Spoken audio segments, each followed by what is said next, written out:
Good evening दोस्तों, मैं हूं दिनेश के वोरा। बहुत बहुत स्वागत है वर्ल्ड न्यूज़ के इस प्रोग्राम के अंदर। दोस्तों, आज बात करेंगे हम बोल्सोनारो का अरेस्ट हो गया है ब्राज़ील के अंदर। अभी तक हाउस अरेस्ट था, लेकिन G20 का समिट आते ही प्रॉपरली अरेस्ट करके उन्हें जेल भेजा गया है। बड़ी खबर है ये ब्राज़ील से। जेंजी का जो प्रोटेस्ट था नेपाल के अंदर, उसमें बातचीत के द्वारा उसको सुलझा लिया गया है और फिलहाल प्रोटेस्ट खत्म हो गया है। भारत और अफगानिस्तान के बीच में ट्रेड बढ़ता चला जा रहा है और चबहार पोर्ट का रास्ता अब तय कर दिया गया है। और भारत दवाइयाँ भी देगा, साथ में अनाज भी देगा, खाने पीने की चीज़ें भी देगा, और कई और जो एक लॉजिस्टिक हेल्प हो सकती हैं वो भी भारत अफगानिस्तान को देने को तैयार है। खास तौर से मेडिकल हेल्प काफ़ी बड़ी होने जा रही है। एम्बेसी तो खुल ही चुकी है, आपको पता ही है। तेजस का क्रैश बड़ी चर्चा का विषय बना हुआ है, बहुत बड़ी चर्चा का विषय बना हुआ है। और तरह तरह की कॉन्स्पिरेसी थ्योरीज भी निकल के आ रही हैं कि क्या तेजस का जो नेविगेशन सिस्टम है उसको क्या किसी सो कॉल्ड एक साइबर अटैक के द्वारा हिट किया गया और वो क्रैश हुआ है। तरह तरह की बातें निकल के आ रही हैं और एक खास बड़े देश के ऊपर भी उंगली उठ रही है कि क्या उसने ऐसा कुछ तो नहीं किया जहां पर तेजस के नेविगेशन को वहां पर जैम किया गया और जिसकी वजह से ये हादसा हुआ है। अब ये तो पता नहीं, लेकिन उंगलियां बहुत सारी उठ रही हैं, खबरें बहुत सारी इस मामले में निकल कर आ रही हैं। फेक भी हो सकती हैं, लेकिन इस किस्म के अब डाउट्स निकल कर आ रहे हैं। इसके अलावा चाइना की तैयारी जो ताइवान को लेकर वो काफ़ी बड़ी हो चुकी है। और कुछ एक्सपर्ट्स तो ये कह रहे हैं कि आप चाइना को इतनी जल्दी टेम नहीं कर सकते। अगर आप सोचो कि चाइना से आपको लड़ना होगा तो चाइना के ऊपर अटैक करने के लिए 10,000 मिसाइलों का जखीरा भी कम होगा। मुझे लगता है कि बड़ी बात कही है। तो दुनिया का फिर तो कोई भी देश चाइना को बर्बाद नहीं कर पाएगा अगर चाहे भी तो। और उनके पास भी जो एयर डिफेंस सिस्टम भी है सारे के सारे। और चीन को रोकने के लिए 10,000 मिसाइलें भी कम पड़ेंगी, ये सुनने में आ रहा है और एक्सपर्ट्स कह रहे हैं। तो आप सबका स्वागत है। नमस्कार, गुड इवनिंग, सत श्री अकाल और आदाब। तो पहले आज ताइवान की बात कर लेते हैं, चाइना की बात कर लेते हैं। वो कह रहे हैं कि पता लग रहा है कि चाइना की जो तैयारियां हैं ताइवान को लेके, वो कह रहे हैं कि बहुत एक डेंजरस टाइप का एक्सपेंशन मिलिटरली चाइना इस टाइम कर रहा है। या ये कह सकते हैं कि ताइवान पर चाइना के हमले का काउंटडाउन शुरू हो गया है। कैलेंडर में 2027 का डेट सेट किया गया है, लेकिन 2026 तो अब आने ही लगा है। अब जिनपिंग के लिए मिशन कितना मुश्किल होगा अभी कहना मुश्किल है। अमेरिका ताइवान को चाइनीज हमले से बचाने के लिए सामने आएगा, कहना मुश्किल है।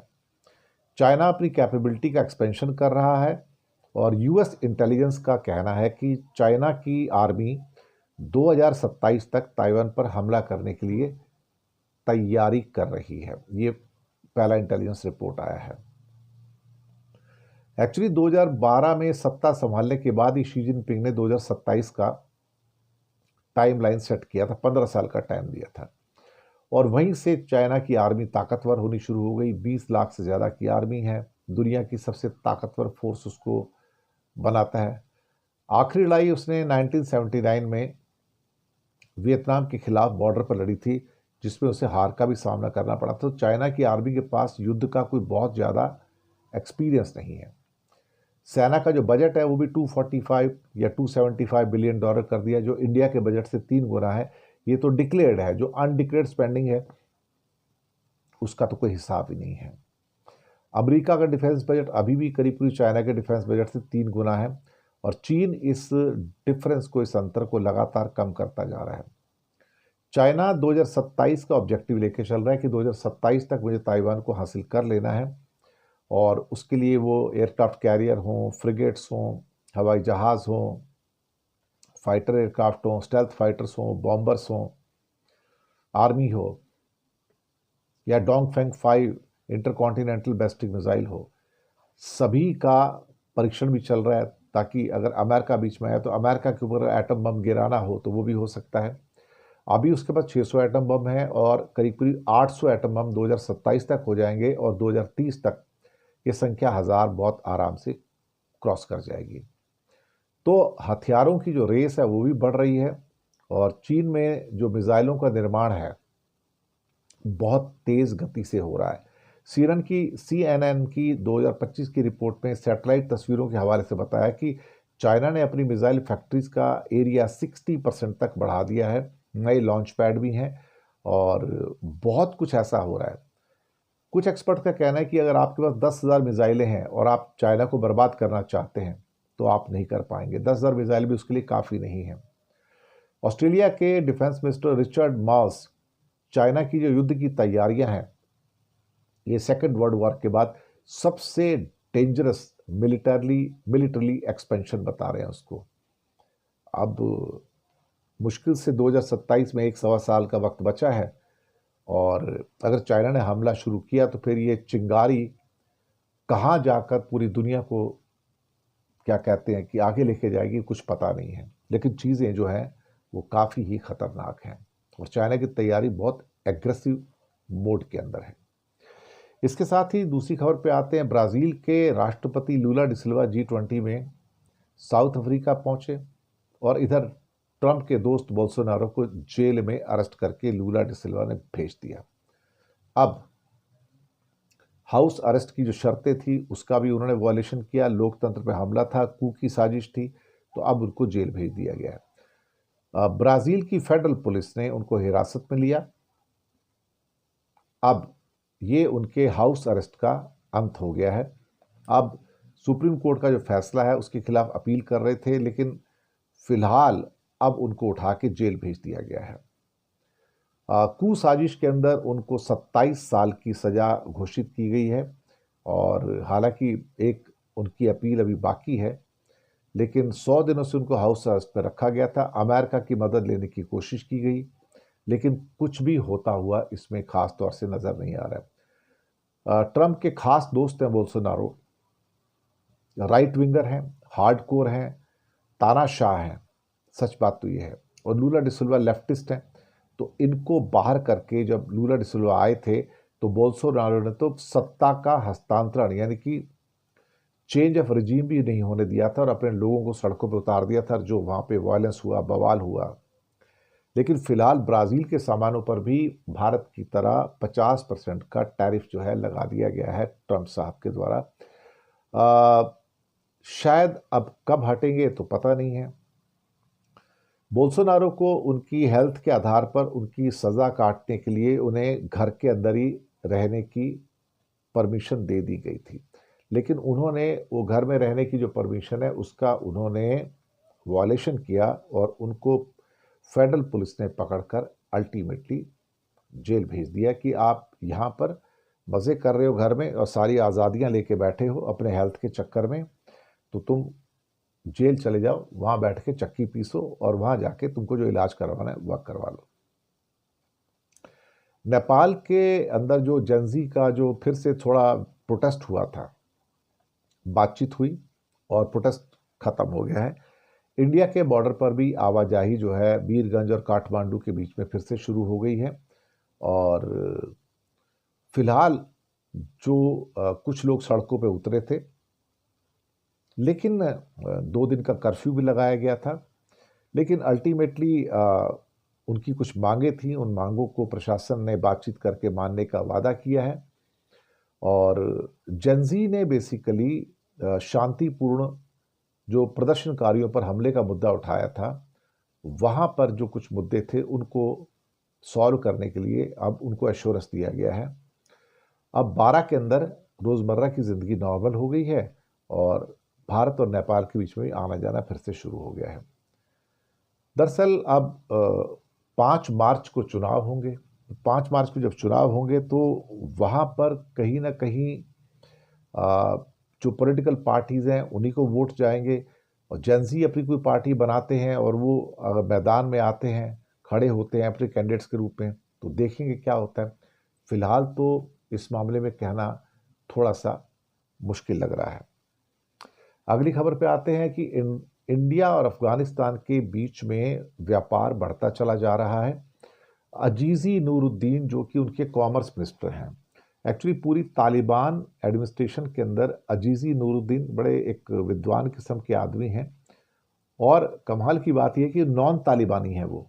जी हाँ, वो टेररिस्ट ग्रुप से नहीं है, उन्होंने ज़िंदगी में कोई पिस्तौल अपने हाथ पे नहीं उठाई है। तो ये एक ऐसे व्यक्ति हैं जो ट्रेड के अंदर और अच्छे रिलेशन में यकीन करते हैं। हालांकि अब तालिबान के वो कॉमर्स मिनिस्टर हैं, भारत आए हैं 5 दिन के लिए। तो उनका कहना है कि हम बाई एयर से हमारा ट्रेड हम बढ़ाएंगे, उसमें काफ़ी हद तक जो ट्रेडर्स हैं उनको सहूलियत भी दे देंगे। लेकिन चबहार पोर्ट को पूरी तरह से एक किस्म से एक्सेप्ट कर लिया गया कि यहाँ से अब सारा का सारा जो ट्रेड होगा वो भारत के सामान का होगा और चबहार पोर्ट से वो काबुल पहुँचाया जाएगा उनको। अब उसमें चाहे दवाइयाँ हों, मेडिकल इक्विपमेंट हो, खाने पीने का सामान हो या घर की बनी हुई चीज़ें हों, उनकी बात हो, तो भारत से काफ़ी चीज़ें जाएंगी। भारत ने एश्योरेंस दिया है कि वो वहाँ पर जो मेडिकल इक्विपमेंट्स हैं और जो दवाइयाँ हैं उनको बहुत जल्दी उसकी बड़े लेवल पे सप्लाई शुरू करने जा रहा है। और वो सप्लाई जो है बड़ी मात्रा में होगी ताकि वहाँ के 4 करोड़ लोगों को फीड कर सके। इसके साथ ही अजीज़ी नूरुद्दीन साहब ने एक प्रपोजल भी एक्सेप्ट कर लिया है जिसमें इंडिया से होने वाले इंपोर्ट पर सिर्फ 1% टैरिफ लगेगा और वहाँ पर उनको ज़मीन दी जाएगी। अगर कोई फैक्ट्री वगैरह खोलना चाहते हैं, प्रोडक्शन सेंटर खोलना चाहते हैं, बिजली की सुविधा भी उनको प्रोवाइड कराई जाएगी। तो इंडिया के एंटरप्रेन्योर के लिए अफगानिस्तान के दरवाजे खुल गए हैं। एक बात तो है कि अब ठीक है, तालिबानी साम्राज्य तो है, हम भी तालिबान के खिलाफ ही रहते हैं, लेकिन भारत सरकार की तालिबान के साथ दोस्ती अब गहरी होती चली जा रही है। जहाँ तक अफगान लोगों की बात है, तो एक बात तो मैं बिल्कुल दावे के साथ कह सकता हूँ कि अफगान लोगों का और भारत के लोगों का आपस में रिश्ता बहुत क्लोज रहा है। और आज का नहीं, ये सदियों का रिश्ता रहा है, दोनों में बहुत बड़ी रिस्पेक्ट है। इवन बहुत सारे ब्लॉगर जो होते हैं जो अफगानिस्तान में जाते हैं और वहाँ जाकर वो अफगानिस्तान घूम रहे होते हैं या उसके बारे में इंफॉर्मेशन अपने वीडियो पे उतार रहे होते हैं यूट्यूब के लिए वीडियो बनाने के लिए, तो उनको भी आजकल बहुत बड़ा वेलकम मिलता है। बल्कि वो खाना खाते तो उनको खाने के पैसे नहीं लिए जाते, वो ट्रैवल करते तो ट्रैवल के पैसे नहीं लिए जाते। तो अफगानिस्तान के लोगों में भारतीयों के प्रति बहुत बड़ा उत्साह भी रहता है और बहुत इज्जत भी है। ये अपने आप में एक बहुत बड़ी घटना है। और कि वहाँ पर जो ख़ास तौर से जो आपसी प्यार है लोगों का, वो आपसी प्यार जो सदियों से चला आ रहा है वो आज भी क्या कहते हैं कि बरकरार है। और हमें अच्छा लगता है, गर्व होता है अगर मैन टू मैन अगर कहीं ना कहीं इस किस्म की चीज़ें होती हैं तो उसको हमें मानना भी चाहिए। एक तेजस को लेके बहुत सारी चीज़ें निकल कर आ रही हैं कि तेजस क्या किसी षड्यंत्र का शिकार हुआ है, ये तो मुझे नहीं पता भाई, मैं इसके बारे में कुछ नहीं कह सकता। कई सोशल मीडिया के अंदर दावे किए जा रहे हैं कि किसी खास देश के द्वारा कुछ नेविगेशन सिस्टम के अंदर इंटरफेरेंस हुआ है जिसके कारण जो तेजस जो एयरक्राफ्ट है वो क्रैश हुआ है।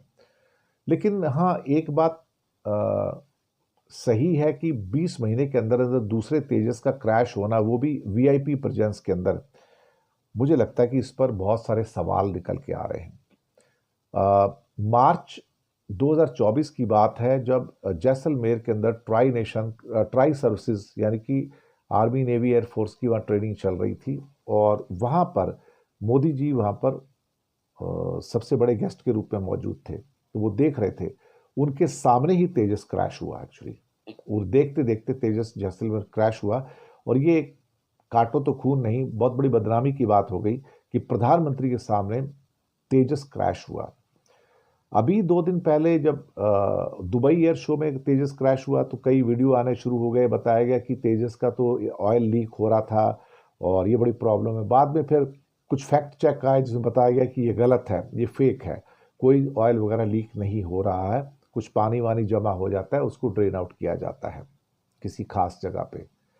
लेकिन जब यहाँ पर वीआईपी प्रेजेंस के सामने दुबई शेयर शो के अंदर जिस ढंग से हमारा एयरक्राफ्ट क्रैश हुआ है उसमें कमियां कुछ टेक्निकल बताई गई हैं, क्या हुआ मुझे नहीं मालूम वो टेक्निकल क्या चीज़ें होती हैं, मैं तो कोई पायलट हूँ नहीं। लेकिन उसने लोगों को शॉक कर दिया और लोगों के अंदर जो हमारी साख बननी चाहिए थी कि भारत भी एक पावर के रूप में उभर रहा है, वो खास तौर से मुझे लगता है कि उस प्रेस्टीज को बहुत बड़ा धक्का लगा।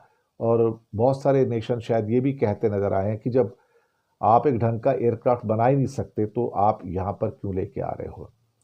इंडियन एयरफोर्स के लिए इसका मतलब बहुत बड़ा है क्योंकि उन्होंने इसको यूज करना है, लेकिन 20 महीने के अंदर अंदर दूसरा तेजस एयर क्रैश हो जाएगा और वो भी अमेरिकन इंजन के साथ में, जी का इंजन इसमें लगा हुआ है। तो मुझे लगता है कि इस एयरक्राफ्ट के अंदर जो कमियां हैं शायद क्या उसको छुपाया जा रहा है, क्या ये तेजस दूसरा MiG-21 है।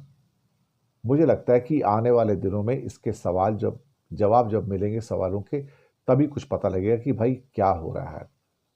ये चीज़ें जो हैं अब सर के ऊपर से चली जा रही हैं और उसमें हमने एक बेहतरीन पायलट नमांश सियाल को भी गंवाया दुबई के अंदर। तो दुबई के अंदर देखा जाए तो हमारी इज्जत को बट्टा लगा है, भारत की इज्जत को बट्टा लगा है, जो बहुत और बहुत ज़्यादा दुखद है एक्चुअली। और एक मासूम और एक होशियार पायलट की मौत हुई है, हमें एक अच्छे टैलेंट से हाथ गंवाना पड़ा है।